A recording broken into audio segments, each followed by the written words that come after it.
கிறிஸ்துவுக்குள் பிரியமுள்ள சகோதர சகோதரிகளே, பலந்தரும் தேவன் எபிசோட் 1857க்காய் கர்த்தரை துதிக்கிறேன், மகிமைப்படுத்துகிறேன். இந்த நாளிலும் ஏசாயா 65:24, அப்பொழுது அவர்கள் கூப்பிடுகிறதற்கு முன்னே நான் மறு உத்தரவு கொடுப்பேன், அவர்கள் பேசும்போதோ நான் கேட்பேன்.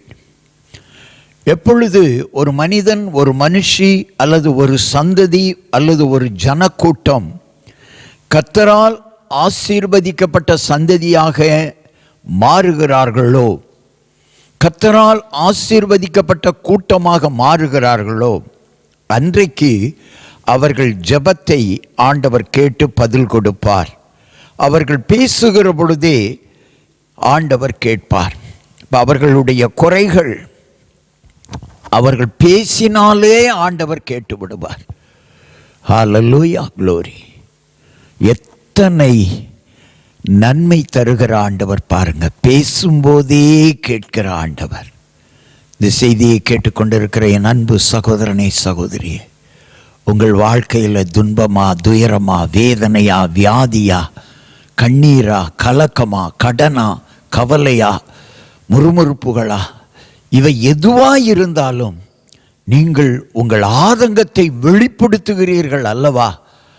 அப்படி வெளிப்படுத்தி நீங்கள் பேசுகிற பொழுதே கர்த்தர் கேட்டு உங்களுக்கு ஆசீர்வாதத்தை கட்டளையிடுவார்.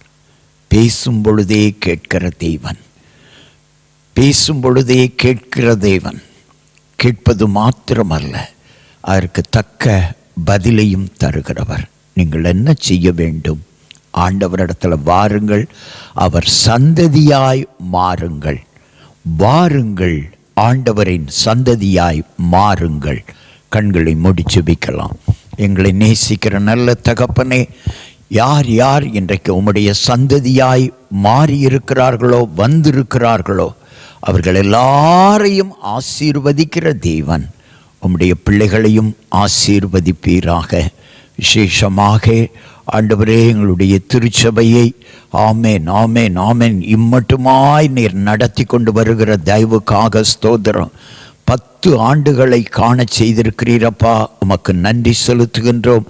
இந்த ஊழியத்திலே ஹல்லேலூயா, சுவிசேஷ ஊழியத்திலே ஆண்டவரே பல ஆண்டுகளும், சபை ஊழியத்தில் 13.5 ஆண்டுகளும் நிறைவேற்றி தந்த தேவனுக்கு நாங்கள் நன்றி செலுத்துகிறோம் ஐயா. தொடர்ந்து இந்த ஊழியத்தை ஆசீர்வதியும். இந்த ஊழியத்திற்காக கொடுக்கிற, ஜெபிக்கிற எல்லா பிள்ளைகளையும் ஆசீர்வதியும். 10வது ஆண்டை காண செய்த தேவனுக்கு நன்றி செலுத்துகிறோம். இந்த நாளிலும் சபையிலே செய்தி கொடுக்க வருகிற அன்பு பாஸ்டர் ஜஸ்டின் மோசஸ் அவர்களுக்காக கர்த்தரை ஸ்தோத்தரிக்கிறோம், துதிக்கிறோம். கலந்து கொள்ளுகிற எல்லா பிள்ளைகளுக்காக ஸ்தோத்திரம். நீர் சொல்லி இருக்கிறீர், சந்ததியாய் மாறுங்கள், நீங்கள் பேசுவதை கேட்டு நான் அற்புதம் செய்வேன் என்று சொல்லி இந்த வசனத்தை நாங்கள் நம்பி ஜெபிக்கிறோம். ஜீவனுள்ள பிதாவே, ஆமேன்.